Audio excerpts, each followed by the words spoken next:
In the dim glow of a Chicago summer dusk, twin sisters Nia and Neela Jackson, 22-year-old nursing students, stroll home from a hospital fundraiser, arms linked, laughing about a patient's quirky gift.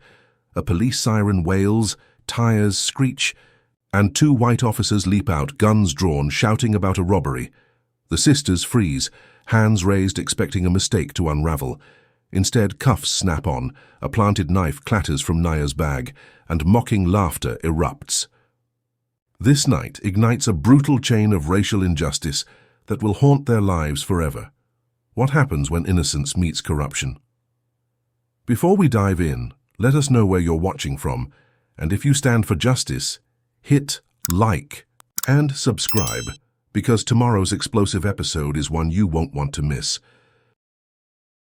Nia and Neela Jackson sit shoulder to shoulder in a grimy cell at the 51st Precinct in Southside Chicago, their pale blue fundraiser scrubs now clinging to their skin with sweat and dread, the air thick with the stench of mildew and desperation. The concrete walls, stained with years of neglect, press in around them, amplifying the thudding of their hearts as they replay the surreal moment that landed them here, a night that started with laughter, now twisted into a nightmare.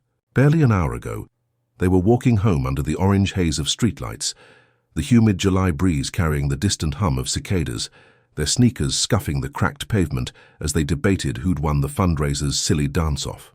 Now they're caged, wrists still raw from the cold bite of handcuffs, staring at the flickering bulb overhead that buzzes like a swarm of angry wasps, each pulse a reminder of their new reality. The cell door clangs open, and two burly white officers stride in, Trent Carver and Lyle Dixon, their uniforms crisp but their grins jagged like wolves circling prey, exuding an arrogance that fills the room more than their broad frames ever could. Carver, the taller of the two, with a buzzed head and a scar slicing his left eyebrow, tosses a bloodied knife between his meaty hands, the blade catching the light in cruel glints, while Dixon, stockier, with a patchy beard and restless eyes, leans against the wall, arms crossed, smirking as if he's already won a game the sisters didn't know they were playing.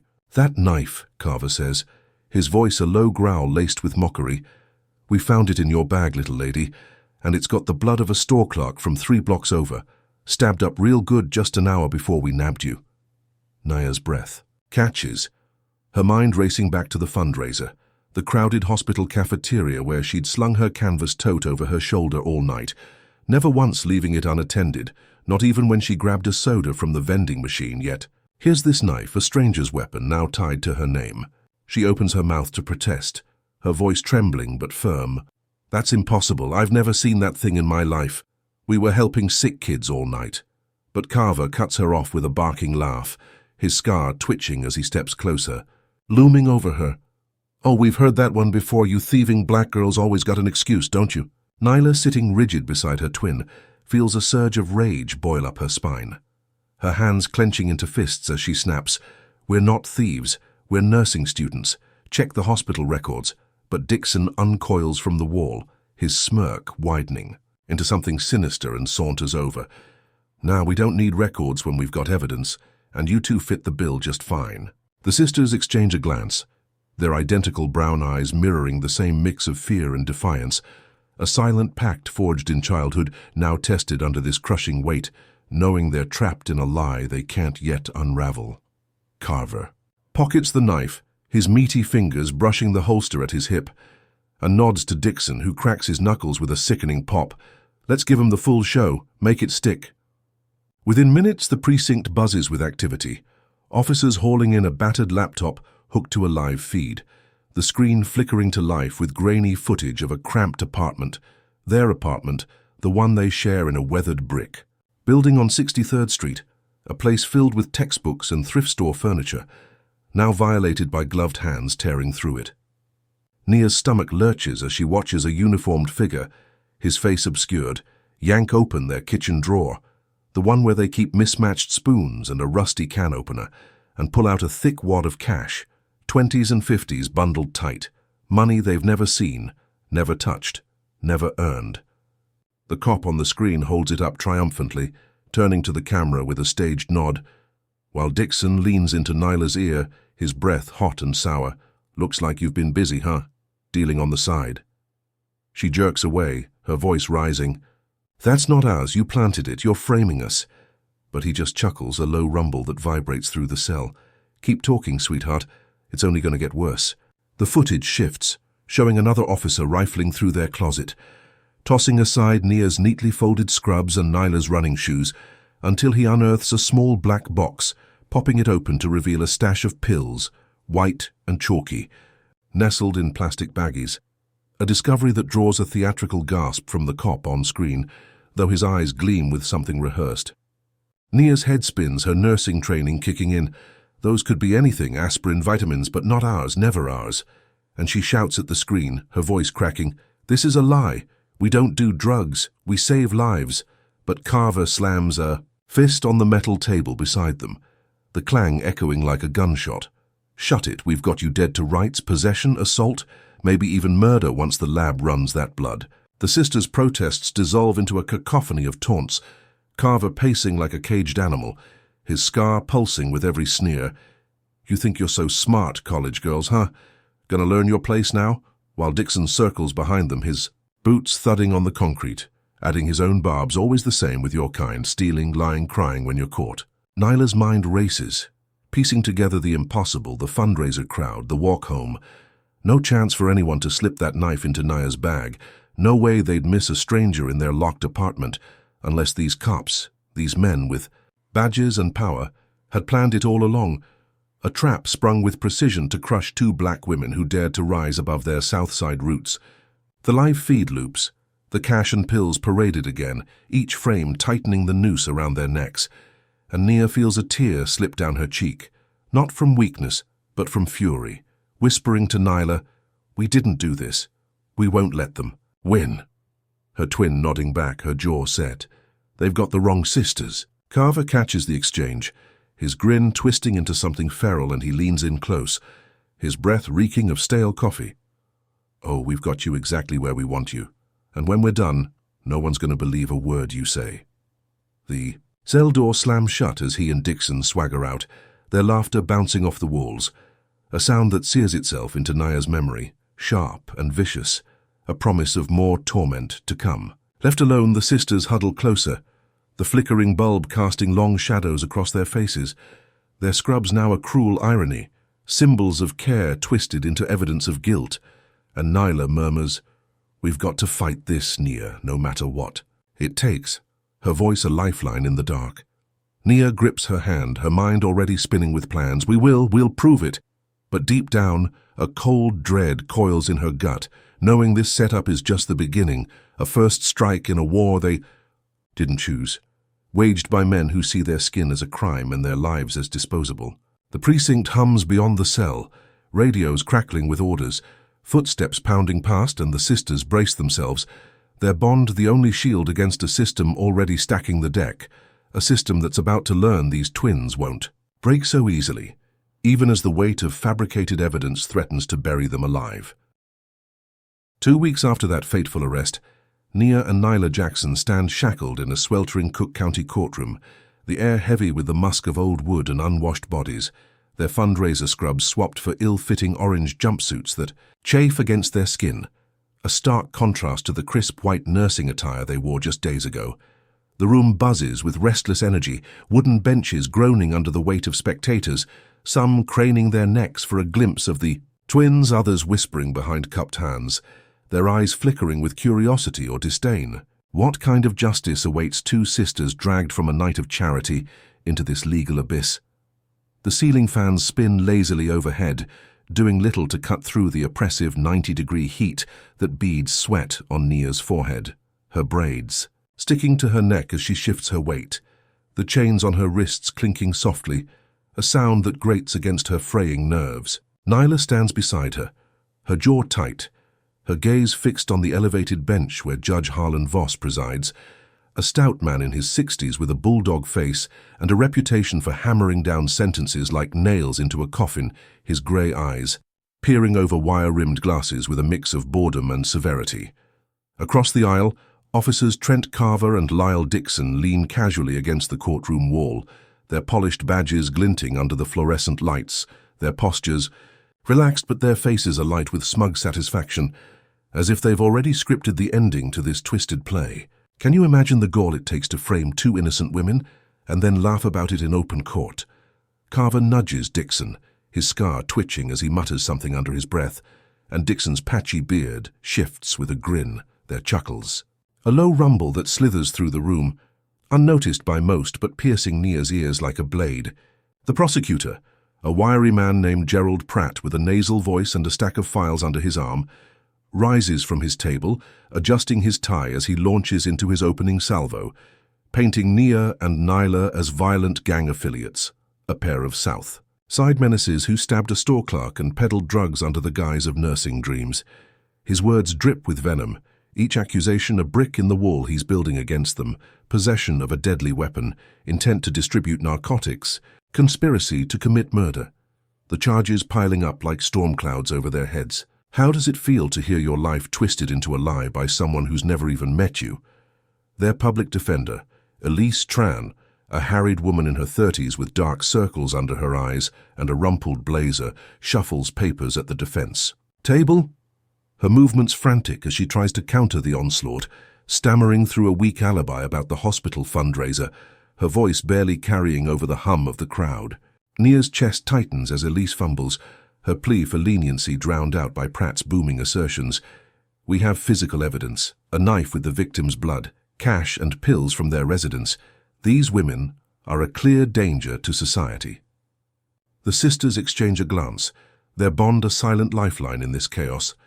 Nyla's fingers brushing Nia's in a fleeting gesture of strength, but the weight of the room presses down, suffocating their hope. What would you do if the truth you lived was laughed off as fiction? Nia steps forward, her voice trembling but clear.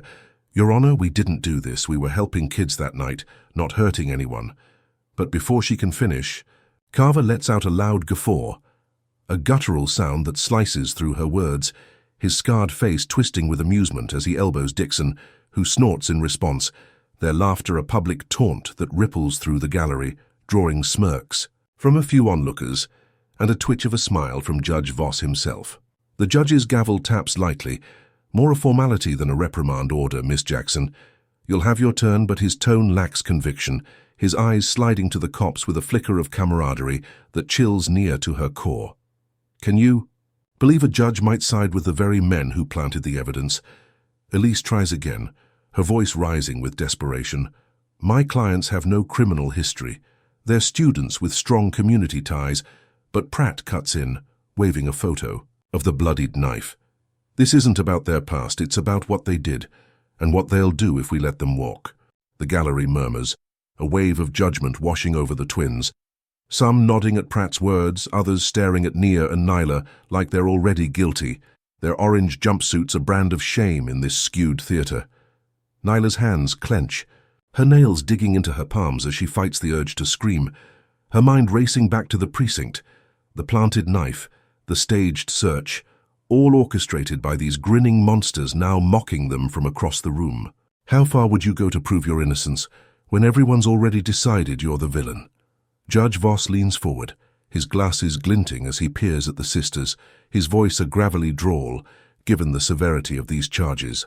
I'm inclined to set bail at a level that reflects the risk, $200,000 cash or bond, and the gavel cracks down, a thunderclap that shatters their fragile hopes into a million pieces. $200,000, an impossible sum for their parents, Marcus and Lena, who scrape by on a mechanic's wage and a part-time teaching gig, a figure that might as well be $2 million in their Inglewood world of cracked sidewalks and unpaid bills. Nia's knees buckle slightly, her vision blurring with unshed tears, while Nyla's breath hitches, her defiance warring with despair as the reality sinks in. They're not going home, not today, maybe not ever. Carver and Dixon exchange a triumphant look, their laughter bubbling up again, softer this time but no less cutting, a sound that brands itself into Nia's soul, a promise of their power over her life. What kind of system lets the real criminals smirk while the innocent are chained? Elise slumps back into her chair, muttering apologies under her breath. We'll appeal, we'll find a way, but her words feel hollow, a lifeline frayed beyond repair. And the sisters are led away, their chains rattling as they shuffle past the jeering cops, past the whispering crowd, past the judge, who barely glances up from his notes. The courtroom doors slam shut behind them, the echo reverberating like a cell block locking. And Nia whispers to Nyla, "We're not done yet. We can't be." Her twin nodding back, her eyes blazing with a fire that refuses to die. They think they've won, but they don't know us. As they're herded into a transport van, the heat of the day pressing against the metal walls, the memory of that laughter lingers, a venomous thread weaving through their resolve, fueling a fight they're only beginning to understand. A fight against men who see their skin as a crime and their lives as a game to be rigged. The van rumbles toward the detention center, 30 miles of uncertainty stretching ahead.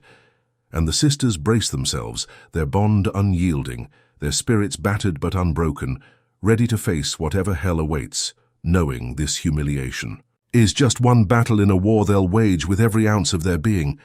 Drop a comment with the number 1 if you're outraged by cops mocking innocent women in court. Hit that like button if you're rooting for Nia and Nyla to turn the tables, and subscribe if you're ready to see justice strike back. Because this story's about to get wilder. What happens when these sisters step into a prison where the cops' influence runs deeper than the bars? Stick around to find out. The transport van lurches to a stop after a 30-mile trek from the Cook County courtroom, its engine coughing as Nia and Nyla Jackson are shoved out onto the dusty gravel of the Lincoln Women's Detention Center, a squat, gray fortress nestled in the flatlands outside Chicago, its barbed wire glinting under a merciless noon sun that bakes the earth to 95 degrees. Their orange jumpsuits cling to their skin, soaked with sweat from the unventilated ride, the fabric rubbing raw against Nia's wrists where the cuffs dig in, while Nyla's shoulders ache from the rigid bench they'd been chained to. The sisters, stumbling forward as a guard with a buzzed head and a pinched face barks at them to move, his voice a gravelly snarl that promises no mercy. The air smells of rust and despair. The distant clang of metal gates a grim chorus as they're herded through a labyrinth of concrete corridors, fluorescent lights buzzing overhead like a swarm of flies, casting stark shadows that stretch there, silhouettes into something unrecognizable. What had been a night of fundraising for sick kids now feels a lifetime away, replaced by this alien world where their innocence is a liability, their skin a target, and their bond the only anchor in a sea of hostility. They're processed in a blur, fingerprints smudged onto a grimy pad, mugshots snapped under a blinding flash, their belongings reduced to a plastic bag holding nothing but the hope they carried in their hearts. And then they're shoved into the general population, a cavernous room of bunk beds and restless bodies, the air thick with the tang of sweat and whispered threats. Nia's eyes dart around, taking in the faces, some curious, others cold, all hardened by time in this place, while Nyla keeps her chin up, her nursing instincts kicking in to mask her fear with a steady gaze, though her pulse hammers in her throat. They're assigned bunks near a rusted sink, the mattress thin and stained, the pillow a lump of flattened cotton, and they barely have time to drop their folded blankets before a guard, a wiry woman with a jagged scar across her cheek, saunters over, her badge reading Officer Tatum, her lips curling into a smirk that mirrors the cruelty of Carver and Dixon. "Words out," Tatum says, her voice low and venomous. "You two snitched on some cops, got 'em mad, and they've got friends here, so watch your backs," her eyes glinting, with malice as she turns away, leaving the sisters frozen, the weight of her words sinking in like a stone. Had Carver and Dixon's reach extended this far, beyond the precinct, beyond the courtroom, into these very walls? Nia whispers to Nyla, her voice barely audible over the din of the cell block. "They're setting us up again," and Nyla nods, her jaw tightening. "We'll stick together, always," but the promise feels fragile as the day wears on, the atmosphere thickening with unspoken danger. By afternoon, they're marched to the yard, a cracked asphalt square ringed by chain-link fences, the sun scorching their scalps as they linger near a faded bench, trying to blend into the crowd of women lifting weights or pacing in tight circles, the air humming with tension like a storm about to break. Nia's arm brushes Nyla's, a silent check-in when a shadow falls over them. 3 inmates looming close, their faces carved with scars and sneers. The leader, a broad-shouldered woman with a shaved head and a tattooed neck, her eyes narrowing, as she spits out, "So you're the snitches, huh? Cops say you're trouble and we don't like troublemakers here. Nyla steps forward, her voice steady despite the tremble in her legs. We didn't snitch, we're innocent, framed by those cops. But the woman laughs, a harsh, guttural sound, and cracks her knuckles. Don't care. They want you taught a lesson. And around here, their words gold. Before the sisters can react, the attack erupts, a blur of fists and fury. The tattooed woman lunging at Nia, her punch slamming into Nia's jaw with a sickening crunch, while the other two grab Nyla, one pinning her arms as the other drives a knee into her stomach, the air whooshing out of her lungs in a choked gasp. Nia staggers, blood trickling from her lip, and swings back, her nursing strength fueling a wild hook that catches the leader's nose, a spray of red blooming as the woman howls. You'll pay for that, bitch, her voice thick with rage and racial venom, black trash like you don't belong. Nyla twists free, her elbow cracking into one attacker's ribs, but the third pulls a shank, a jagged piece of metal wrapped in cloth, and slashes at Nia, the blade tearing through her sleeve and slicing a 4-inch gash across her forearm, blood welling up in bright rivulets that stain the asphalt crimson. Nyla screams, lunging to shield her twin, taking a kick to her side that snaps her ribs with a dull pop, pain exploding through her chest as she crumples, gasping, her hands clawing at the ground to pull herself up. The yard erupts in chaos, inmates shouting, some cheering, others scattering as guards watch from the perimeter, their batons idle, their faces blank, a silent endorsement of this orchestrated brutality. Nia clutches her bleeding arm, her vision swimming, and kicks out, catching the shank wielder's shin, sending her sprawling, while Nyla drags herself to her feet, adrenaline overriding the agony in her ribs, and tackles the tattooed leader, pinning her long enough for Nia to stumble over, the sisters standing back to back, battered but unbowed, their breath ragged as the attackers regroup, circling like vultures. The fight ends as abruptly as it began, a whistle shrieking through the air. Tatum and two guards finally stepping in, their boots thudding as they yank the inmates apart. But instead of aid, they cuff Nia and Nyla, dragging them off with barked, "Orders solitary for you two." Troublemakers, their tone dripping with disdain. No mention of the shank, no call for a medic, just a shove into separate isolation cells, the doors slamming shut with a clang that echoes in their skulls. Nia's cell is a 6x8 box, the walls damp and peeling. A single bulb flickering overhead, her arm throbbing as blood drips onto the concrete, pooling in a sticky mess she can't staunch. She rips a strip from her jumpsuit, her fingers trembling as she ties it around the wound, then threads a smuggled needle from her sock, a trick learned from a hospital shift, stitching the gash with clumsy, painful jabs, each puncture a vow to survive this hell. Nyla, 2 cells down, curls on a cot, her ribs screaming with every breath, her mind racing with fury. They sent those women, Carver and Dixon. They're behind this. And Nia's voice echoes in her head. We'll prove it. A mantra that keeps her sane as the darkness closes in. Hours crawl by, the silence broken only by the drip of a leak somewhere, the sisters isolated but united in spirit, their resolve hardening like steel in a forge, knowing this attack was no random prison scuffle, but a deliberate strike.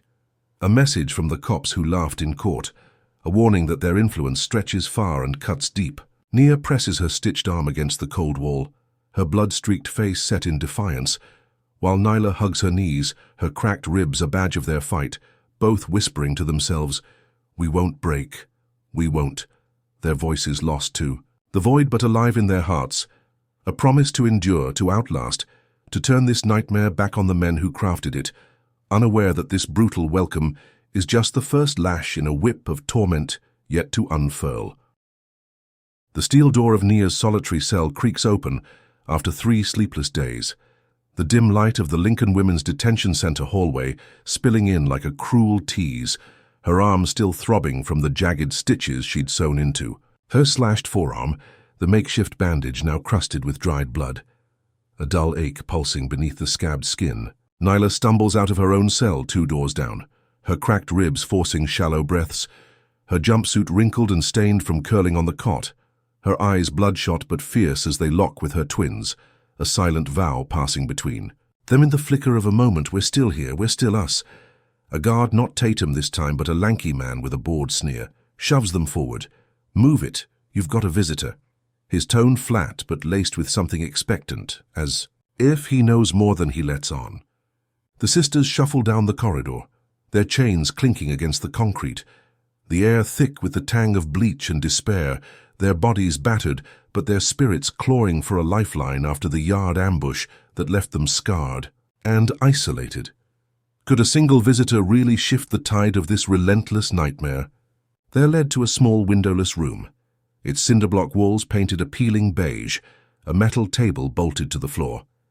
And there stands Elise Tran, their public defender, her rumpled blazer swapped for a crisp navy suit, her dark hair pulled back tight, her eyes wide with a nervous energy that crackles in the stale air. She clutches a manila folder, her fingers tapping against it as she blurts out, "I've got news, good news, a witness from the fundraiser. He's stepping up, says he saw you both all night. No gaps, no chance you were anywhere near that store." Cluck!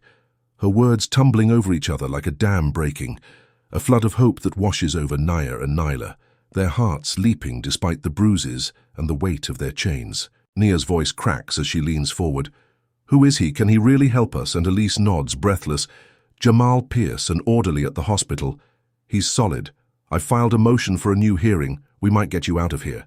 Nyla's cracked. Ribs protest as she straightens, a flicker of a smile tugging at her lips.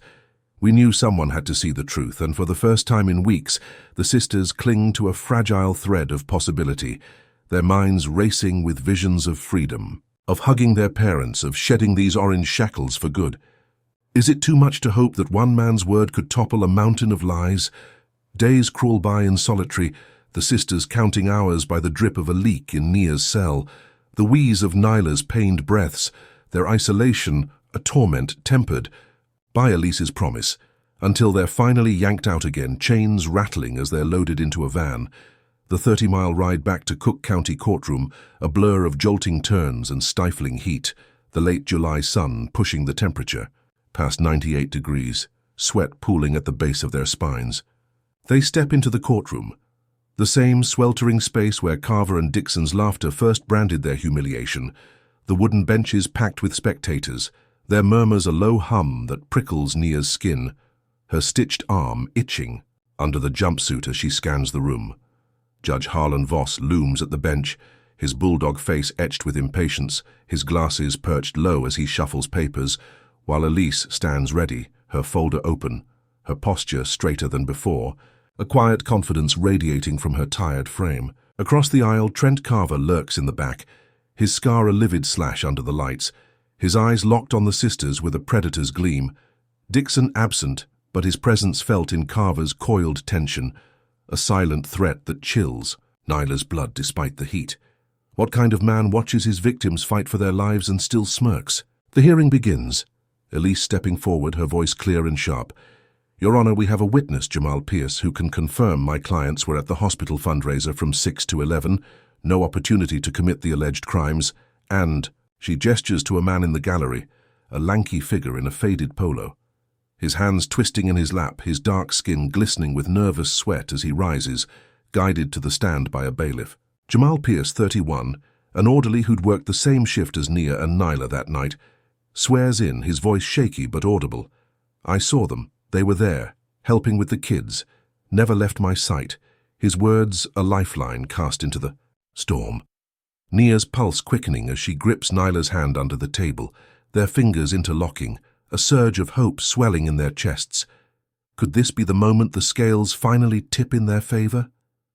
But then Jamal falters, his eyes darting to the back of the room, locking onto Carver's unblinking stare, a shadow passing over his face as he stammers, Wait, maybe I got the dates wrong. I think it was another night." His voice crumbling, his hands trembling as he backtracks. "I'm not sure, I can't swear to it." The courtroom erupting in gasps, Elise's jaw dropping as she sputters, "Mr. Pierce, you told me. You signed a statement." But he shakes his head, retreating into himself. "I made a mistake, sorry," and slinks back to his seat, leaving the sisters stunned, their lifeline snapping like a brittle thread. Carver's laughter breaks the silence, a sharp barking sound that cuts through the room. His scar twisting with glee as he leans against the wall, arms crossed, his triumph a slap across their faces, and Judge Voss peers over his glasses. His voice dry. "Well, Miss Tran, it seems your witness is unreliable. Motion denied, bail stands." His gavel cracking down with a finality that echoes in Nia's skull, her vision blurring with tears of rage, not sorrow, as Nyla's grip tightens, her cracked ribs forgotten in a surge of fury. How does it sting to have hope dangled and then ripped away by a coward's betrayal? The sisters are marched out, Carver's chuckle trailing them like a ghost, their chains heavier than ever as they're loaded back into the van, the ride to Lincoln, a silent descent into despair, Nia whispering, "He sold us out," and Nyla nodding. Her voice a hiss. Carver got to him, paid him off. I'd bet my life on it. Later that week, a guard slips them a rumor. Jamal Pierce was seen cruising Englewood in a shiny new sedan, a far cry from the rusted hatchback he'd driven before. The payoff glaring in chrome and leather, a Judas kiss that seals their fate tighter than the cell doors. Nia punches the wall, her stitched arm flaring with pain. We were so close while Nyla paces her solitary cell, her mind churning. We'll find another way, we have to. Their hope shattered, but their resolve sharpening, a blade honed by betrayal. Knowing Carver's reach grows longer, his laughter louder, his grip on their lives a vice they'll have to break with their bare hands. Back in their separate cells, the sisters lie awake. The drip and wheeze their only companions, their spirits bruised but unyielding, plotting their next move in a game where every ally could turn traitor, every victory could flip to defeat. Drop a comment with the number 1 if you think Jamal's betrayal deserves payback. Smash that like button if you're furious at Carver's dirty tricks. And subscribe if you're ready to see these sisters fight back, because this roller coaster's just heating up. What happens when the cops' next move hits closer to home than Nia and Nyla ever feared? Stay tuned to find out.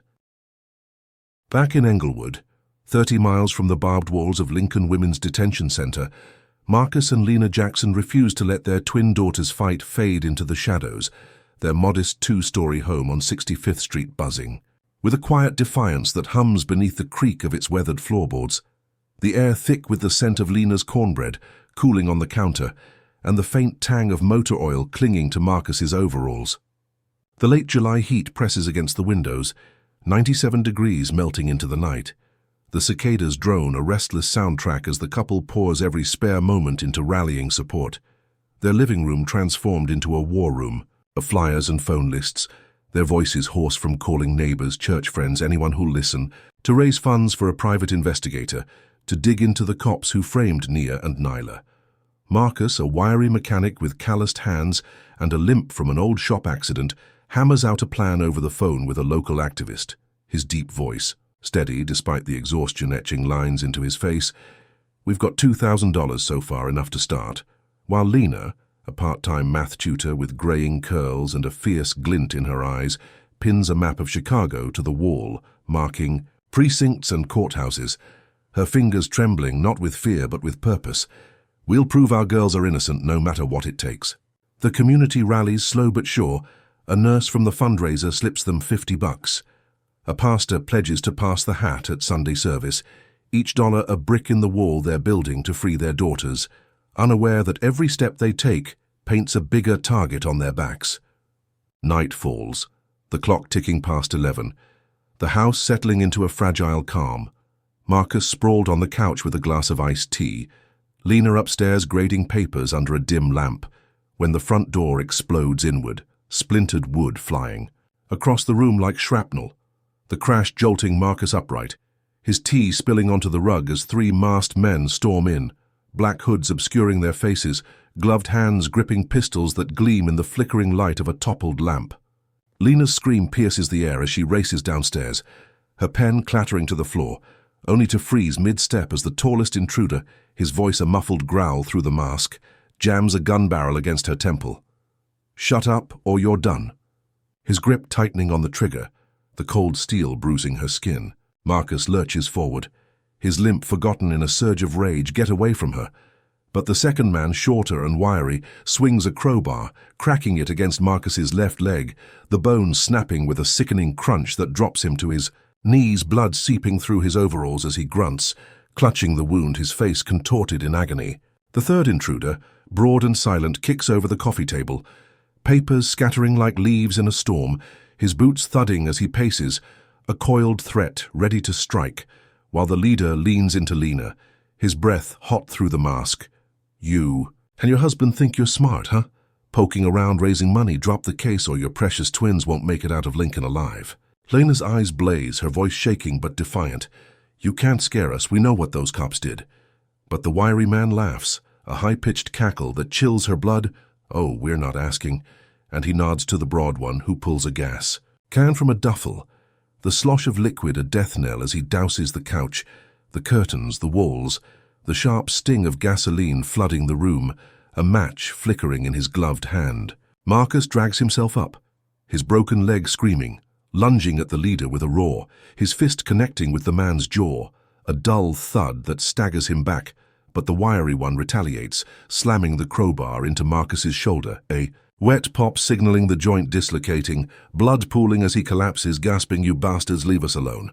Lena breaks free, clawing at the broad man's arm, her nails raking his glove, but he shoves her down, her head cracking against the stair rail, a gash opening above her brow, crimson trickling into her eyes as she scrambles to Marcus's side, their hands locking in a desperate grip, their home now a tinderbox primed to burn.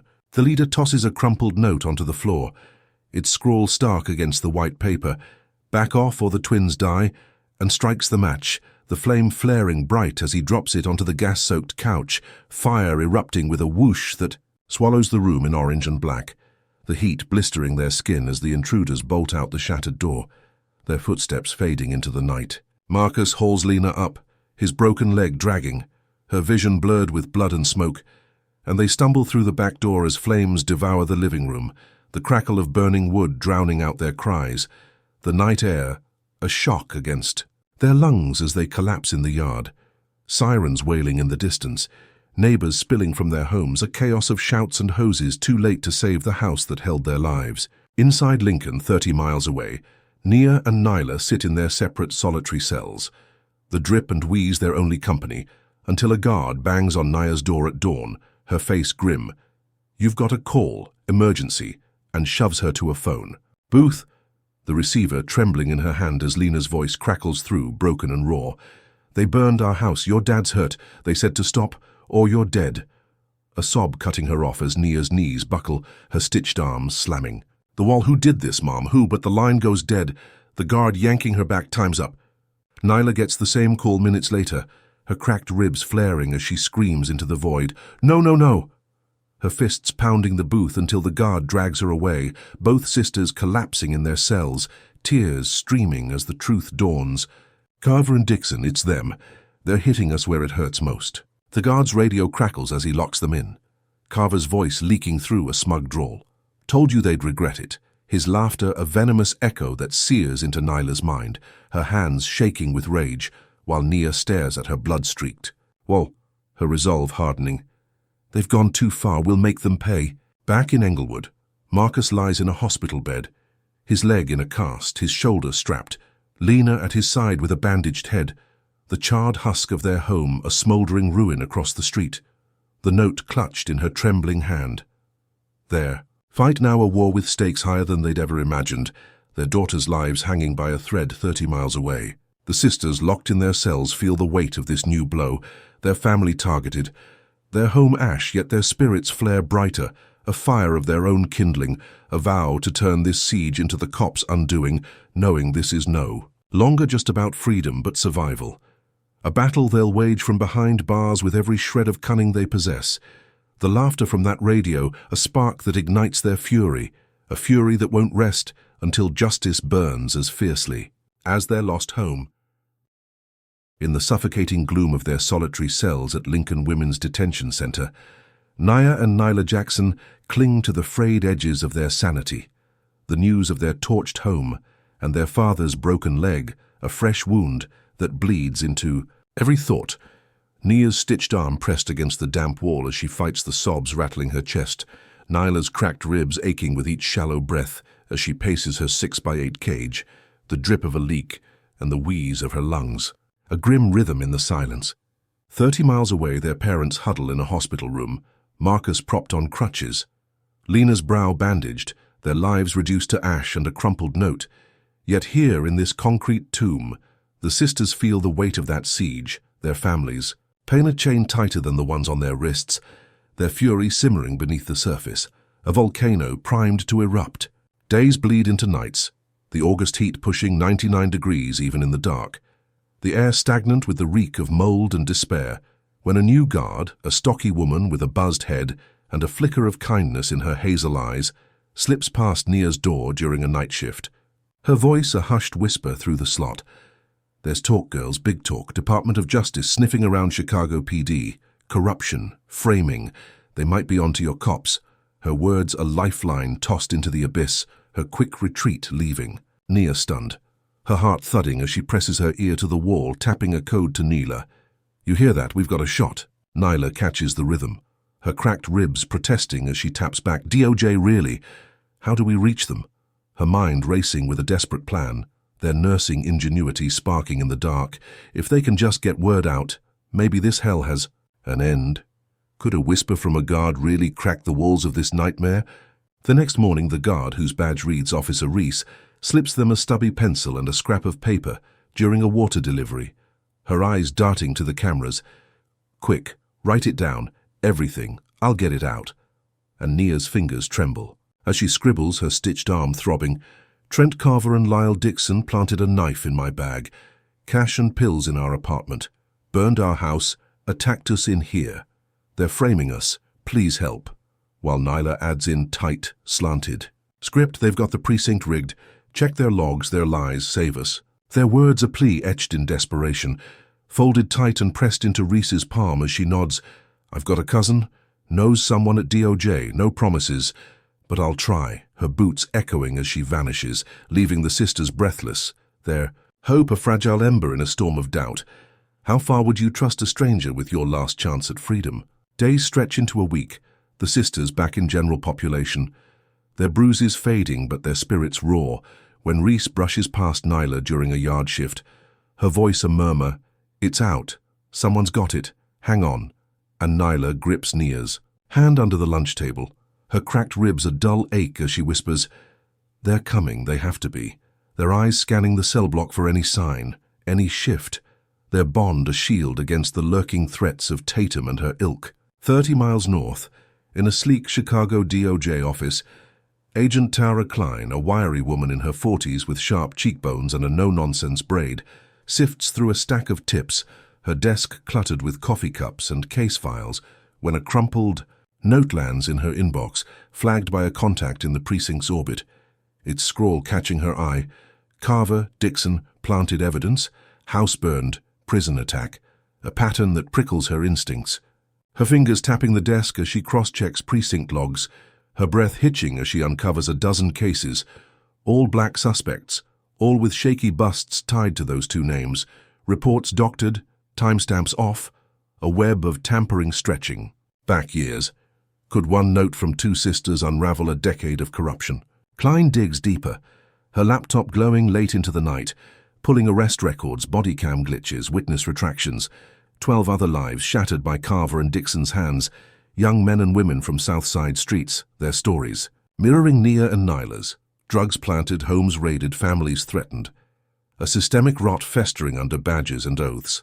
She flags the twins' case, her voice clipped as she briefs her team. We've got something big, evidence tampering, racial targeting. Get me everything on these cops now. Her pulse quickening as the pieces align, the sisters note a match. That lights her fuse, a federal probe igniting in the shadows, its heat yet to reach Lincoln's cold walls. Back in the detention center, Nia and Nyla feel a shift, a ripple in the air, guards muttering about audits, Tatum's smirk faltering as she patrols, and the sisters seize the moment, huddled in their bunks, whispering plans. If the DOJ's in, we've got to hold on, Nia says, her stitched arm a badge of their fight, while Nyla nods, her ribs a reminder of their cost. They'll dig, they'll find it. We just need time. That night they smuggle a cheer through the cell block, a coded tap on the pipes, we're not done. A spark of defiance that spreads to a few inmates, their eyes glinting with shared rage, a tiny army forming in the dark, their hopes swelling. As they dream of Carver and Dixon's fall, their laughter silenced, their power stripped. Is it enough to believe justice might finally see through the lies? But 30 miles away, as Klein's car idles outside her office, a blast shatters the night, a fireball engulfing the vehicle in a roar of flame and twisted metal, glass raining. Onto the pavement, her scream cut short as she dives clear, singed but alive. Her files scattering in the wind, a bomb rigged under her seat, a message scrawled on a brick tossed through her shattered windshield. "Back off, DOJ bitch," the handiwork of Carver and Dixon's unseen allies, a strike to snuff her probe before it blooms. News trickles to Lincoln via a contraband radio, Reese whispering to Nia at dawn. "Your agent's hit, car blew up, she's okay but shaken," and Nia's heart sinks, her stitched arm clenching. They're scared, Nyla, they're fighting back. While Nyla's eyes blaze, her cracked ribs forgotten, good scared means we're close, let's keep pushing. The sisters collapse in their bunks, their cheer muted by dread. The explosion a gut punch that douses their ember, yet stokes their fury. Klein's survival a sign the DOJ won't fold. Their note now a weapon in a war they didn't start, a war that's about to rage hotter than that fiery wreck. In Chicago, Klein brushes ash from her coat, her jaw set as she gathers her team. They want a fight, they'll get one, her voice steel, while 30 miles south, Nia and Neela vow to endure, their cells a battlefield, their bond a fortress, knowing. This hope, fragile as it is, could be their last before the cops' next blow lands. Drop a comment with the number 1 if you think Carver and Dixon deserve to rot for bombing Klein. Hit that like button if you're cheering for Nia and Nyla's unbreakable spirit, and subscribe if you're hooked on this fight for justice. Because the stakes are skyrocketing. What happens when these racist cops unleash a retaliation that could break the sisters for good? Keep watching to see the storm unfold.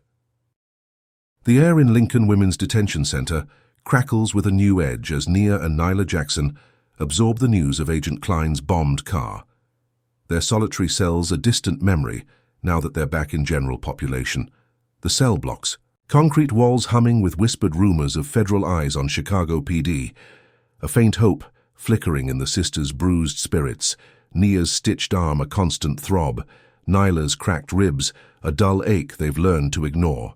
The August heat clings at 96 degrees, sweat beading on their foreheads as they sit on their bunks, the thin mattresses sagging under their weight, the air thick with the reek of stale food and restless tension, their minds churning with Klein's survival, a sign the DOJ's closing in, yet shadowed by the dread of what Carver and Dixon might do next.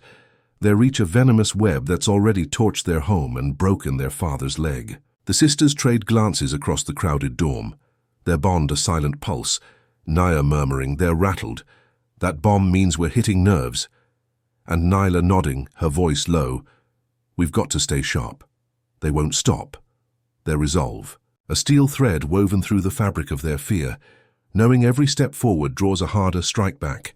That night the retaliation lands like a sledgehammer, Officer Tatum strutting into the dorm with a smirk that curls her scarred cheek, her boots thudding as she zeroes in on Nyla's bunk, a gloved hand tossing a rusted pistol onto the mattress, the metal clanking loud enough to hush the room. Well, looks like we've got a fighter here," she sneers, her voice dripping with mock surprise.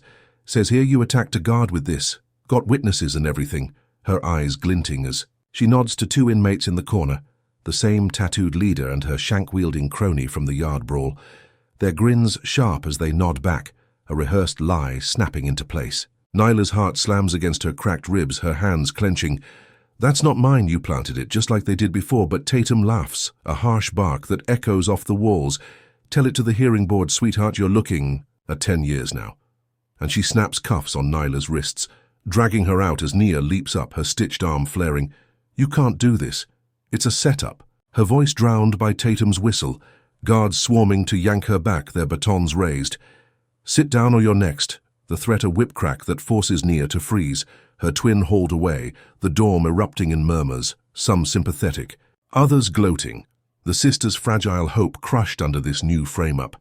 Nyla's marched to a holding cell, a 5x5 box with a flickering bulb, her chains rattling as she's shoved inside, the door slamming shut, her mind racing.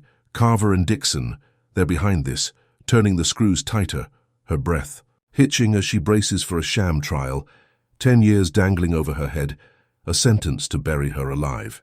30 feet away, Nia's bunk feels emptier than ever, her stitched arm trembling as she sinks onto the mattress, her fury boiling over into a desperate plan. They want to break us. I won't let them. And she resolves to fight, to starve herself, to scream their truth from these bars. Anything to keep Nyla's spirit alive, to keep their fight burning. By morning, Nia's hunger strike begins.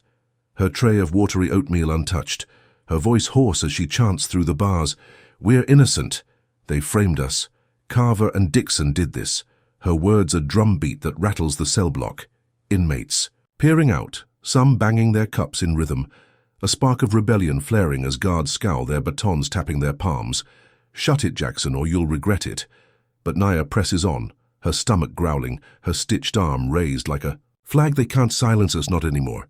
3 days in, her body weakens, her legs shaking as she leans against the bars, her chants faltering into whispers.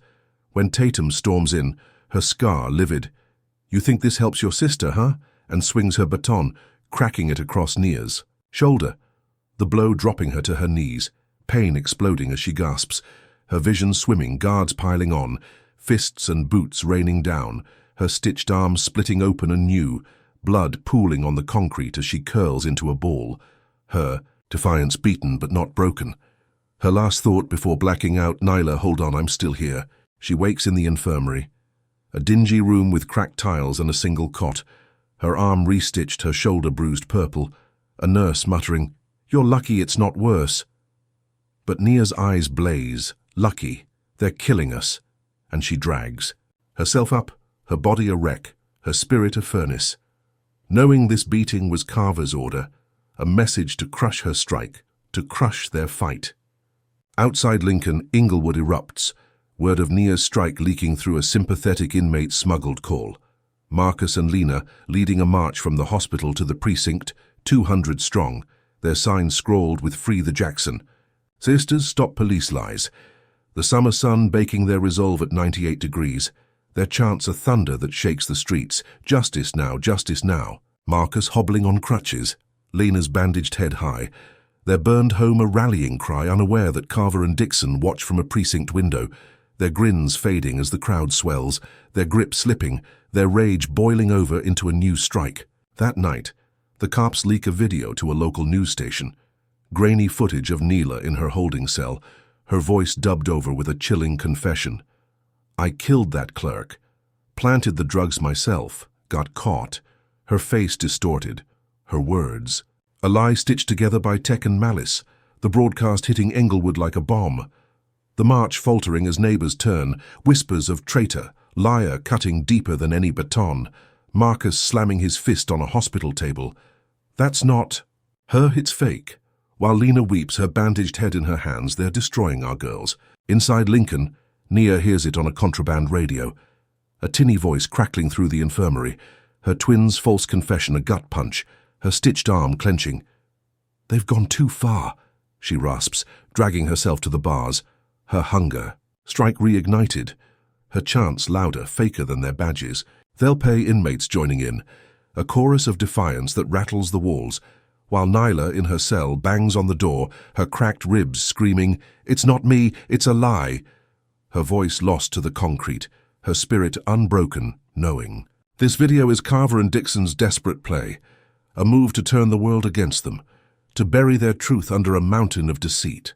The sisters, separated by bars but united in fury, feel the tide shift, the protests outside a faint echo, the video a poison spreading doubt, their fleeting DOJ hope now a distant star, eclipsed by this brutal escalation, Carver's laughter. From that courtroom a ghost that haunts every blow, every lie. Yet their resolve hardens, Nia's bloodied arm a testament, Nyla's cuffed hands a vow. They'll twist this frame up back on the cops. They'll find a way, even as the system doubles down its weight a boulder. They'll roll uphill with their bare hands, their fight now a war of endurance, a war they refuse to lose no matter how deep the cops dig their grave. Englewood streets blaze with outrage as the fake confession video of Nyla Jackson ripples through Chicago's South Side, the August sun scorching the asphalt at 99 degrees, the air thick with humidity and the bitter tang of betrayal. Nia's hunger strike and brutal beating in Lincoln Women's Detention Center, a rallying cry that ignites the neighborhood, her stitched arm and Nyla's cracked ribs, now symbols of a fight bigger than their cell walls. Their torched home, eh? Wound that bleeds into every chant. Marcus Jackson hobbles at the forefront of a swelling march, his leg in a cast, his shoulder strapped, his crutches thudding against the pavement as he leads 200 souls past the charred husk of their 65th Street house, Lena at his side, her bandaged head high, her voice raw as she shouts into a megaphone, "My daughters are innocent. Carver and Dixon framed them, burned us out, we won't stop." The crowd roaring back, "Justice now, free the twins." Their signs swaying, "Stop police lies" scrawled in bold red. A tide of fury crashing against the precinct's stone facade, 30 miles from Lincoln's bars. Could a community's voice finally pierce the armor of a corrupt system? The march surges. A river of bodies spilling onto 63rd Street, nurses from the fundraiser joining with dog-eared flyers, churchgoers clutching hymnals, kids hoisting homemade posters. Their chants a thunder that rattles windows. Nyla's name's a mantra, the heat baking their resolve into something unyielding. Marcus's deep voice booming, "We've got proof, hospital logs." They were saving lives, not taking them. While Lena's eyes blazed, "They beat my girl," faked her voice. "We'll bury them with the truth." The crowd swelling to 300, then 4, a force that shakes the ground, their anger a furnace stoked. By every lie, every blow, every laugh from Carver and Dixon's smug mouths. How loud would you shout if your family's honor hung by a thread? Inside Lincoln, Nya drags herself from the infirmary cot, her stitched arm oozing under fresh gauze, her shoulder a purpled mess, her hunger strike a fire that won't die, her chants echoing through the cell block.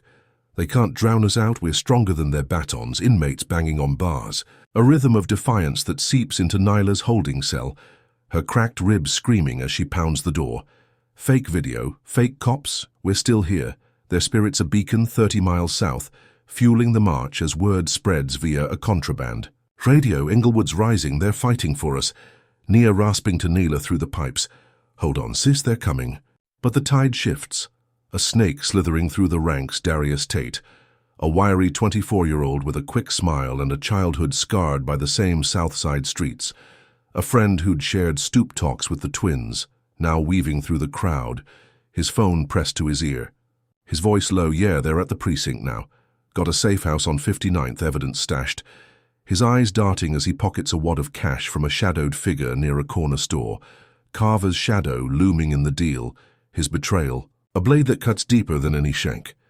What price would you put on loyalty when desperation calls? That night, Dixon leads a raid, his stocky frame barreling through the safe house door on 59th Street, a cramped apartment where activists stored hospital logs, witness statements, security tapes, his boots smashing a table as officers swarm, their flashlights slicing the dark, seizing every scrap, every shred of proof Nia and Nyla's allies had bled to gather. Dixon's patchy beard twitching with a grin as he holds up a charred USB drive. "Gotcha now, girls," his voice a growl that carries to the precinct, where Carver watches the march on a grainy feed, his scar pulsing. "Good work, Lyle. Let's see." Them squirm. The evidence torched in a barrel out back, flames licking the night sky, a second fire to mirror the Jacksons' lost home. A gut punch that scatters the movement. Marcus hears it first. A frantic call from an activist. They hit the safe house. It's gone, all gone. His crutches slipping as he staggers, Lena catching him, her bandaged head throbbing. "Darius. It was Darius. I saw him with them." Her voice, breaking as the crowd falters, shouts turning to murmurs, some peeling off, doubt creeping in like a fog, the fake video's poison seeping deeper. Nia and Nyla's truth slipping through their fingers, their allies reeling, their fight teetering on the edge of collapse. Inside Lincoln, the news hits via that same contraband radio, a staticky voice crackling in Nia's ear as she huddles. With a few inmates, safe house raided, evidence burned, Darius sold out, her stitched arm clenching, her hunger strike a hollow echo now. No, not him, not after everything. Her voice a rasp as she slumps against the bars while Nyla, 30 feet away, slams her cuffed hands against her cell door, her cracked ribs flaring. He was family, how could he? Her screams swallowed by the concrete, their betrayal a double wound. Darius's face flashing in their minds, stoop talks, shared dreams, now ash like their home, their hope torched by a friend turned traitor. The cell block quiets, guards smirking as they patrol. Tatum whispering to a crony told you they'd fold, the sisters' spark dimming, their allies scattered. Inglewood's roar muted by this fresh blow, Carver and Dixon's hands tightening. The noose, their laughter, a spectre that haunts every lost chance, every burned page. Nia drags herself up, her stitched arm trembling. We've still got each other, we've still got the DOJ, her voice a thread of steel, while Nyla presses her forehead to the cold door, her cracked ribs a badge of their fight. They'll regret. This, Darius, all of them. Her fury a ember that refuses to die, their bond a lifeline in this crumbling war, their spirits battered but clawing back. Knowing this raid, this betrayal, is Carver and Dixon's desperate swing, a sign they're rattled, a crack in their armor the sisters will pry open, even. As the world turns against them, even as the evidence turns to smoke, their fight now a guerrilla stand, a vow to rise from these ashes with a vengeance that'll shake the precinct to its core. In Englewood, Marcus and Lena regroup, a handful of diehards at their side, their hospital room a new bunker. We'll start over, Marcus growls, his casted leg a spur, while Lena nods, her bandaged head a crown. We'll find more. We'll keep going. Their march broken but not dead, their daughter's voices echoing 30 miles away, a call to arms that won't be silenced, not by fire, not by betrayal, not by anything short of justice itself. Drop a comment with the number 1 if you're gutted by Darius selling out his own. Smash that like button if you're raging at Carver and Dixon's dirty raid, and subscribe if you're all in for this community's comeback. Because this fight's about to explode. What happens when the DOJ storms back with a vengeance that could flip this war upside down? Hang tight to find out.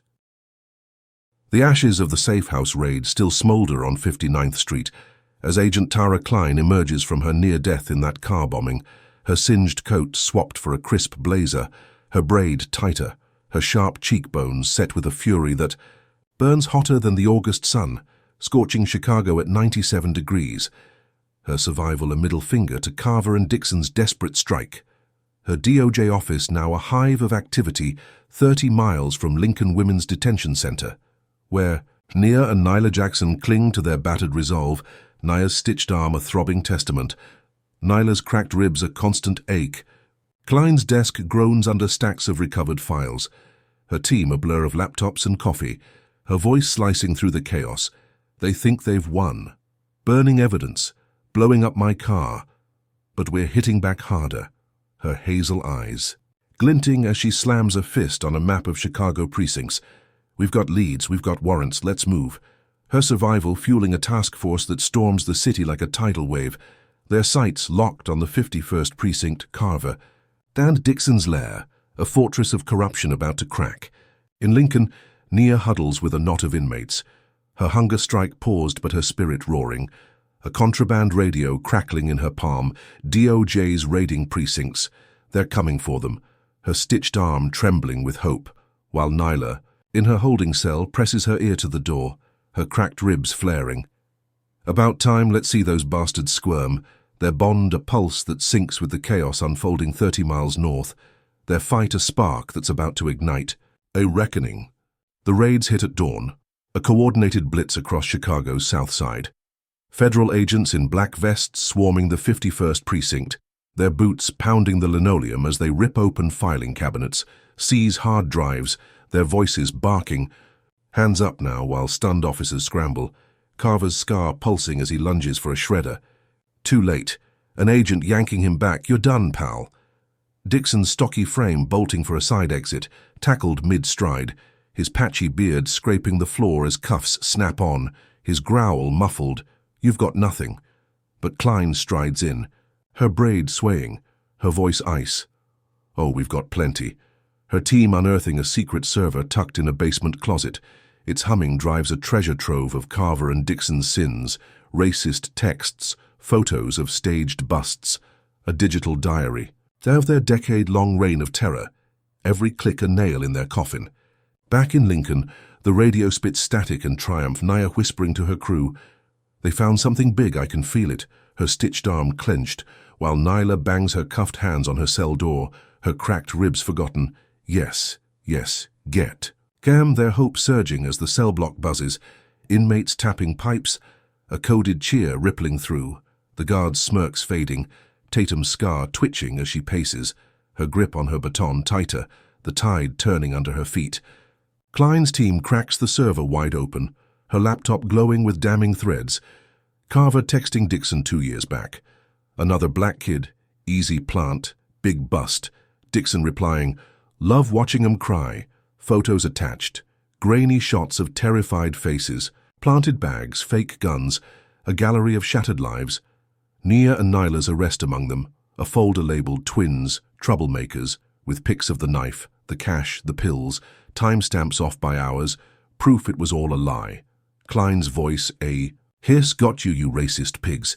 Her fingers flying as she flags every file, every text, every frame. A federal case building brick by brick, her team cross-checking logs, 12 cases from Part 7, now 20, then 30, a pattern of black targets, a system rigged to crush, her fury a blade that cuts through the rot. The indictments dropped that afternoon, a press release booming across Chicago. Trent Carver and Lyle Dixon charged with conspiracy, evidence tampering, civil rights violations, their smug grins wiped clean as marshals haul them from the precinct. Carver's scar a livid slash as he snarls, "This is a setup, you'll pay." Dixon's patchy beard quivering, "We're cops, you can't touch us." But the cuffs click tight. Their badges stripped, their power crumbling. The news hitting Englewood like a thunderclap. Marcus and Lena watching from the hospital, Marcus's crutches slamming the floor. Yes, finally, Lena's bandaged head nodding. Our girls did this. Their march vindicated, the crowd reassembling, smaller but fiercer. Their chants a roar. "Lock 'em up, lock 'em up." In Lincoln, Nia and Nyla catch the broadcast on that contraband radio. Nia's stitched arm raised in a shaky fist. "They're indicted, Nyla. We did it." Her voice cracking through the infirmary bars, while Nyla leaps in her cell. Her cracked ribs screaming, "Take that, you bastards." Their cheers a duet 30 feet apart, the cell block erupting, inmates shouting, banging, a riot of joy that rattles the walls. Their hope a wildfire, their tormentors cuffed, their laughter. Silenced, at least for now, their spirits soaring, thinking the nightmare's over. The DOJs strike a hammer that smashed the cage, freedom a breath away. But night falls and the tide twists. Tatum slipping through the cell block shadows, her scar a jagged line in the dim light. A burner phone pressed to Carver's ear 30 miles away, his voice a low growl through the jail line. "We're not done, get me out, finish them." Her nod sharp, "Yes, sir." The phone vanishing into her pocket as she strides past Nyla's cell, her smirk a promise, the sister's triumph chilling as quickly as it flared. Nia whispering to her crew, "He's still fighting, he's not gone." Nyla's cuffed hands clenching, her cracked ribs a spur, "We'll be ready." Their victory hollowed by this whisper, Carver's vow a spectre that haunts their brief joy. His reach a shadow stretching from his cell, his allies a coiled snake ready to strike. The DOJs blow a wound that's enraged the beast, not killed it. Their fight a marathon with no finish line yet. Their bond a shield against this new threat.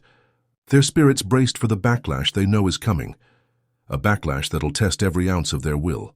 In Chicago, Klein sifts through the server's depths. Her team racing the clock. "We've got them, but there's more," she mutters. Her braid fraying, her eyes bloodshot, knowing Carver and Dixon's indictment is a battle won, not the war. Their network sprawling, their allies lurking. Her car bombing a warning she won't ignore. Her resolve stealing as she preps for the next raid, the next strike. Her voice a vow, "I'll bury them all." While 30 miles south, Nia and Nyla huddle. In their separate worlds, their radio silent now, their cheers muted, their hope a fragile flame in a gathering storm. Carver's voice on that burner a chill they can't shake. Their fight roaring back to life, a fight they'll wage from these bars with every breath, every scar, every tear. Knowing this indictment is a step, not a salvation, a crack in the wall they'll widen. Even as the cops plot their revenge, even as the night grows darker, their dawn still a distant dream they'll claw toward with bloody hands. The late August heat clings to Chicago at 95 degrees as Nia and Nyla Jackson are yanked from Lincoln Women's Detention Center, their orange jumpsuits swapped for wrinkled gray skirts and blouses scavenged from a donation bin, their wrists cuffed tight, Nia's stitched arm itching under the fabric, Nyla's cracked ribs a dull throb they've learned to mask. The 30-mile ride to Cook County courtroom, a jolting blur in a rattling van. their spirits a mix of dread and defiance after Carver and Dixon's indictment, their hope a flickering flame stoked by the DOJ's strike, yet shadowed by that burner phone vow, a promise of revenge that haunts their every step. The courthouse looms, its stone steps slick with sweat and tension, the air buzzing with reporters and a knot of Englewood supporters, Marcus and Lena among them, Marcus's crutches thudding, Lena's bandaged head high, their burned home a rallying cry 30 miles south, their voices hoarse. Free our girls. As the sisters are marched inside, the wooden benches groaning under a packed gallery, the fans spinning lazily overhead, doing little to cut the sweltering haze. Judge Harlan Voss takes the bench, his bulldog face etched with weariness, his glasses low as he peers at the sisters, his gavel a quiet tap. Order. Let's get this done. His voice a gravelly sigh that belies the storm about to break. Nia and Nyla standing tall beside Elise Tran, their public defender now steely-eyed, her navy suit crisp, her folder thick with DOJ files, her posture a wall against the chaos, while Carver and Dixon appear via video link from federal lockup. Their orange jumpsuits a mirror of the sisters' past, Carver's scar twitching, Dixon's patchy beard quivering, their grins gone but their eyes burning with hate, a silent vow that chills Nia's spine. Elise steps forward, her voice cutting through the hum. Your Honor, we move to dismiss all charges against Nia and Nyla Jackson. New evidence from the Department of Justice proves officers Carver and Dixon planted the knife. The cash, the pills, fabricated the confession video. This is a frame-up, pure and simple. Her words a blade that slices the room, the gallery gasping, Marcus gripping Lena's hand, their breath held as she lays out the case, hospital logs, witness affidavits, the Secret Service's racist texts, a dozen tampered busts, every lie peeled back, her folder a weapon forged by Klein's raids. Could the truth finally outweigh a mountain of deceit? The prosecutor, Gerald Pratt, rises, his wiry frame slouched, his nasal voice faltering. We maintain the local case stands. The DOJ's findings are separate, ongoing. But his stack of files slips, his confidence crumbling under Elise's. Glare, her rebuttal swift, ongoing, sure but irrefutable. These officers targeted my clients because they're black, because they dared to shine.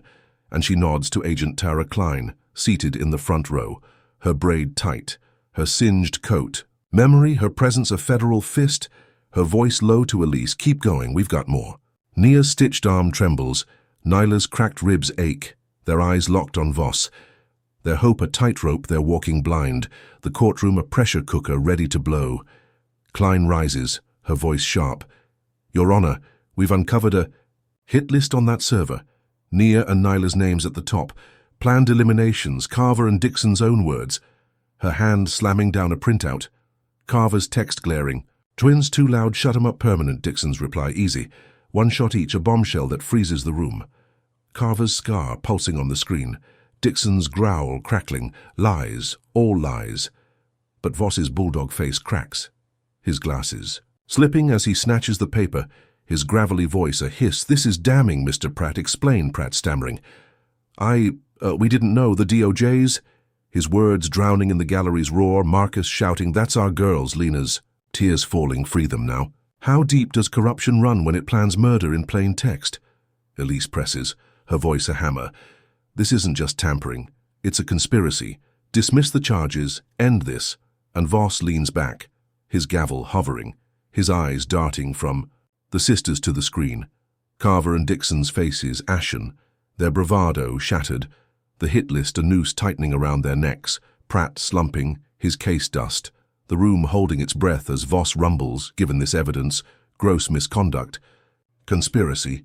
I'm dismissing all charges against the Jackson sisters, effective immediately. His gavel cracking down, a thunderclap that splits the air, Nia grabbing Nyla's hand, tears welling, Nyla's cracked ribs forgotten in a sob. We're free. We're free. The gallery erupting. Marcus and Lena surging forward, crutches and bandages no match for their joy. Elise's shoulders sagging with relief, Klein nodding, a rare smile breaking her steel. But freedom comes with blood. The courthouse steps a gauntlet as Nia and Nyla step out, uncuffed, their grey clothes a badge of victory, the late sun blazing. reporters swarming. Marcus and Lena flanking them, their family whole again. When a crack splits the air, a sniper's bullet whizzing past Naya's ear, grazing her shoulder, a red line blooming through her blouse, her scream swallowed by chaos as the crowd scatters. Nyla diving to shield her, Marcus tackling Lena down, his crutches clattering. Elise shouting, "Get down, get down." The shot fired from a rooftop across the street, a figure in black bolting as sirens wail. Klein sprinting up, her gun drawn. It's one of theirs, Carver's crew. Her voice a snarl as she radios for backup, Naya clutching her shoulder, blood seeping through her fingers. "I'm okay, I'm okay." Nyla's cracked ribs flaring as she presses her hand over the wound. "Stay with me. Don't you dare leave me." Their victory tainted by this near-death strike, a final lash from the cops' dying empire. The street a war zone, their freedom a breath they can't yet savor. Their family huddled, their fight roaring back to life. Klein kneels beside them, her braid loose, her voice steady. "We'll get him, he's one of their last," and Nia nods, her stitched arm steadying her twin. "They won't stop us. Not now." While Nyla's eyes blaze, her cracked ribs a spur. Finish. Them, all of them. The ambulance roaring up, paramedics swarming, the sisters' blood a stark red against the grey. Their triumph a battlefield. Carver's laughter from that first courtroom a ghost that's finally fading. His hit list a failure, his sniper a desperate gasp. Their dismissal a crack in the system they'll widen, even as the bullet's echo rings in their ears, even as the war rages on. Their bond a fortress, their spirits unbowed, their freedom a prize they'll defend with every drop of blood they've shed, every scar they've earned, every tear they've cried, knowing this ambush is a sign, the beast is wounded, not dead. Its next strike a shadow they'll face head-on. 30 miles from Lincoln, 30 miles from hell, now standing in the light, battered but alive, ready to bury the men who dared to mock them, to frame them, to hunt. Them, their justice a dawn breaking through the smoke. A dawn they'll fight to hold no matter the cost. The late August dusk settles over Chicago, the air a sticky 94 degrees, as Nia and Nyla Jackson huddle in a sterile hospital room 10 miles from the courthouse steps, where a sniper's bullet grazed Naya's shoulder, her grey blouse now swapped for a gown, the fresh wound bandaged but seeping, a dull throb sinking with the ache of her stitched arm, Nyla at her side, her cracked ribs a quiet agony she ignores, her hand gripping her twins, their freedom, a fragile prize stained with blood, the chaos of that ambush still ringing in their ears. Marcus and Lena pacing nearby, Marcus's crutches thudding, Lena's bandaged head bowed, their burned home 30 miles south, a ghost that haunts this. New fight, their family a fortress battered but standing. Agent Tara Klein bursts in, her braid fraying, her blazer wrinkled, her voice a whip. "We lost the sniper, but he's one of Carver's. We're tracing him." Her hazel eyes glinting with a fury that mirrors the sisters, her near death in that, car bombing a bond she shares with them. Her vow a steel thread, they're desperate, hitting hard, but we'll hit harder. Her radio crackling as she steps out, leaving Nia and Nyla to absorb the weight. Their dismissal a victory Carver and Dixon refuse to swallow, their revenge a beast unleashed, its claws already tearing at their lives. Nia's voice rasps, "They won't stop, will they?" And Nyla's eyes harden, her cracked ribs a spur, "Not until we bury them," their resolve a fire rekindled, knowing this hospital bed is no sanctuary, just a pause before the next strike. Their freedom a battlefield they'll defend with every scar they've earned. That night, the beast roars, a bomb ripping through the Jacksons' temporary apartment in Englewood, a cramped unit on 67th Street loaned by a church friend, the explosion a thunderclap that shatters windows 3 blocks away, flames. Swallowing the space in a roar of orange and black, a neighbor, 62-year-old Mrs. Ellis, caught in the blast. Her scream cut short as debris buries her, her death a gut punch that echoes to the hospital, Marcus slamming his crutches against the wall. "No, not again." Lena's bandaged head trembling, "They're monsters." Her tears falling as sirens wail. The news hitting Nia and Nyla via a nurse's shaky whisper, "Your place, it's gone, someone's dead." Their hands clenching, Naya's stitched arm flaring, Nyla's cracked ribs tightening, their fury a volcano erupting, Carver and Dixon's fingerprints on this carnage. A strike to crush their spirit, to prove their reach still kills, even from federal lockup, even with indictments snapping at their heels. The hospital locks down, guards at the door, Klein storming back, her voice a snarl. We've got chatter, Carver's crew, they're not done. Her team scrambling, tracing burner calls, hunting the bomber, while Nia and Nyla refuse to stay put, slipping out with Elise Tran. Their lawyer-turned-warrior, her navy suit swapped for jeans, her eyes fierce. We're not waiting, we're fighting. Their destination, a safe house in Hyde Park, a nondescript row house 15 miles south. Their family trailing. Marcus's crutches a battle rhythm, Lena's bandaged head a crown. Their grief for Mrs. Ellis a fuel that drives them, their plan a desperate gambit. If Carver wants war, we'll give him one. Nia rasps, her shoulder wound. A badge, Nyla nodding. Her cracked ribs a vow, we'll end this, all of it. In the safe house, a dim basement with peeling paint and a single bulb. They huddle over a laptop, Elise's fingers flying. We've got something. A ledger. Her voice a whisper as she pulls a file from a hidden drive, saved before the 59th. Street raid. A document smuggled by a precinct whistleblower. Its pages a map of Carver and Dixon's empire. Payoffs to a city councilman, Victor Hayes, a silver-haired politico with a voter base built on fear. His name scrawled beside dates. Busts, cash flows, a puppet master funding their schemes for power, his signature on orders to target troublemakers. Nia and Nyla's arrest a line item, twins, vocal, neutralize. The ledger a bombshell that ties the cops to the system's heart, a thread they'll pull to unravel it all. Nia's stitched arm steadies the screen. Hayes he's the head, and Nyla's cracked ribs flare as she leans in. Leak it, let the world see, their plan a spark that ignites. Elise nodding, I've got a contact, a reporter, we'll blow it wide. Open, their hands shaking as they send the file. A PDF zipping through the dark web to a journalist's inbox. Their breath held as the clock ticks. Their safe house a bunker in a war they're turning on its head. Their grief a weapon, Mrs. Ellis's. Death a call to arms. Hours later, the story breaks. Chicago Tribune's headline screaming, councilman linked to corrupt cops. Evidence leaked, riots erupting, as Englewood's streets flood again. Not with doubt, but with rage. 500 strong, their chants a tsunami. Hayes must go. Free the innocent. Bricks flying through precinct windows, tires burning. Marcus and Lena watching from the hospital TV. Marcus's crutches slamming, yes, hit 'em where it hurts. Lena's bandaged head nodding. Our girls did this. The ledgers leak a match that torches Hayes' career. His office raided by Klein's team.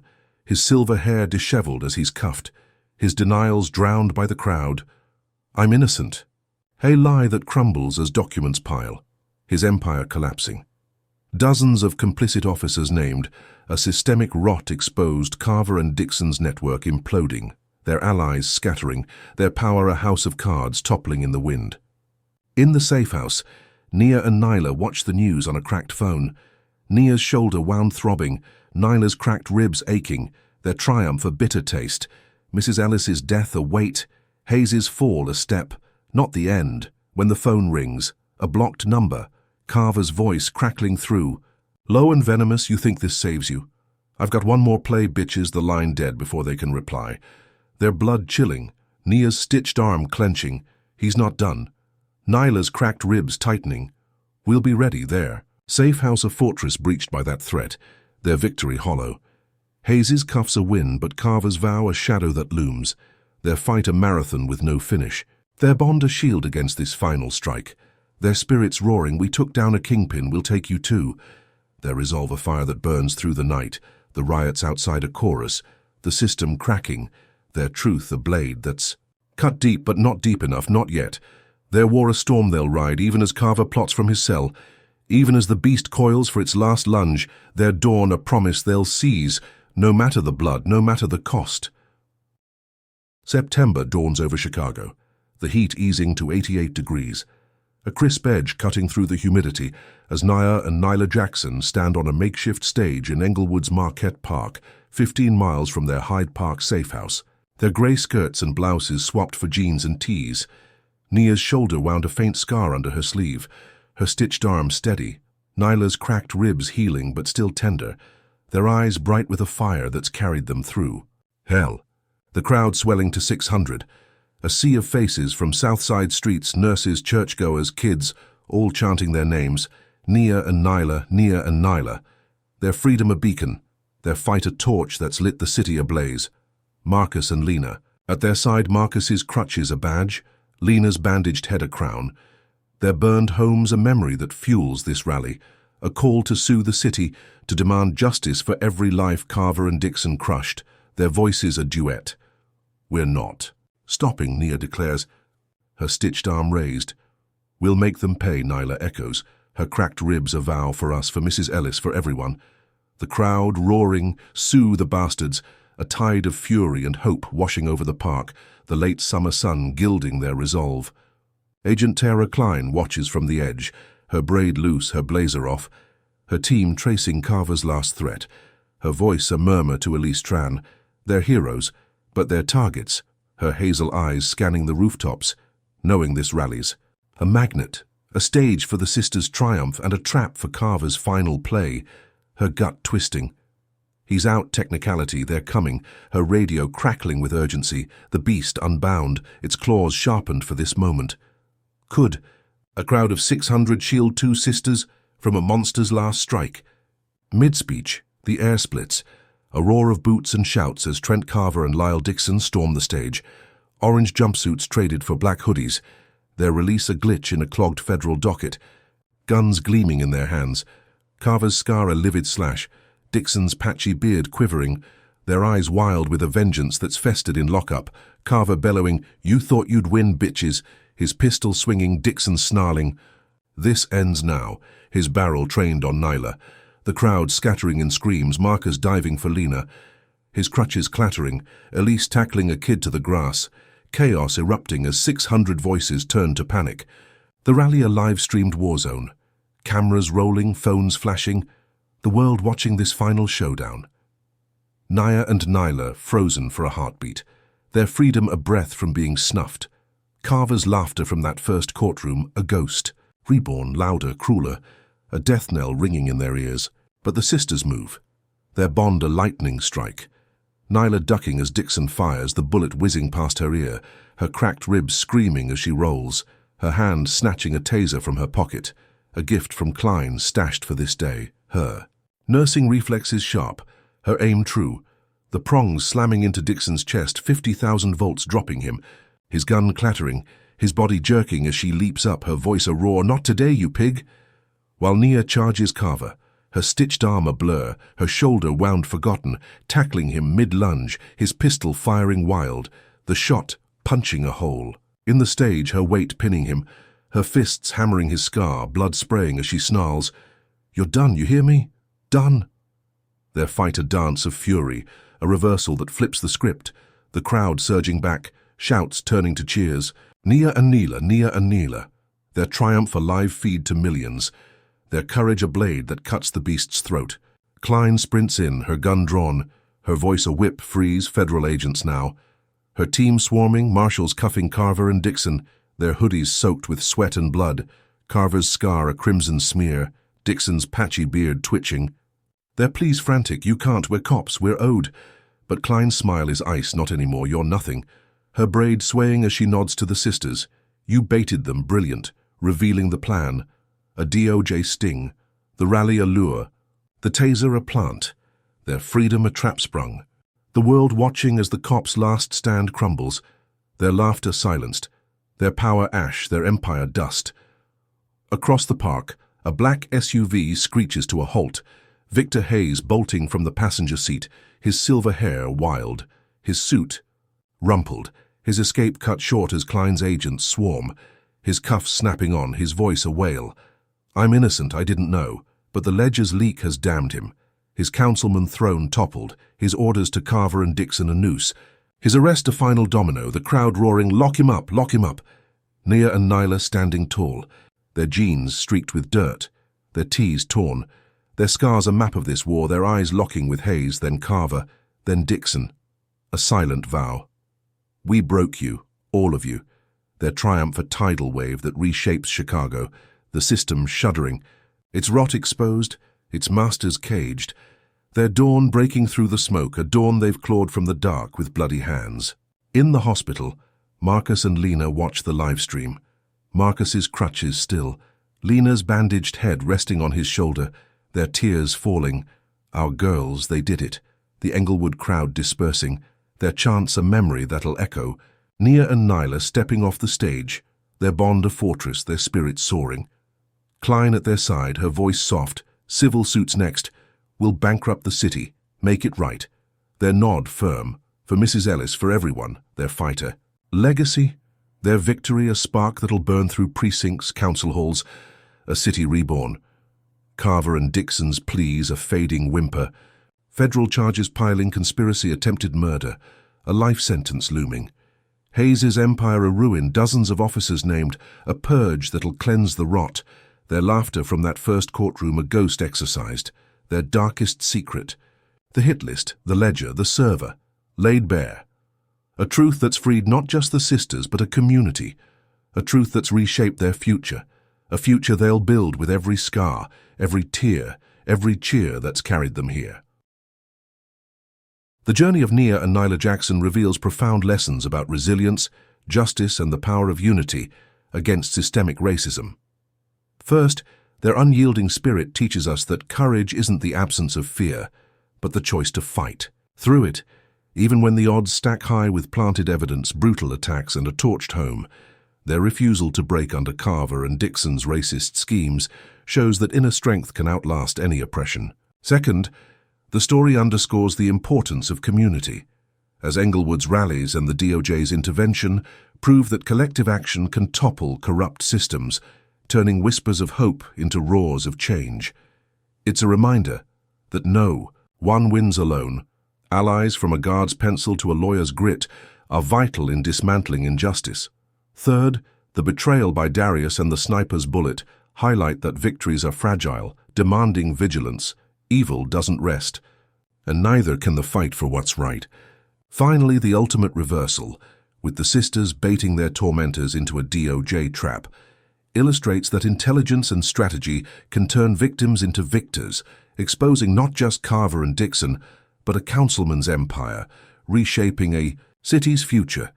This tale urges us to stand firm, speak out, and hold power accountable, no matter the cost, because truth, wielded boldly, can shatter even the darkest lies. What will you do when faced with your own Carver and Dixon? Drop a comment with your thoughts, hit like if this inspires you, subscribe for more tales of justice, and share to spread the fight against racism. Thank you for joining Nia and Nyla's epic stand. May you find your own strength to challenge the unjust and build a brighter tomorrow.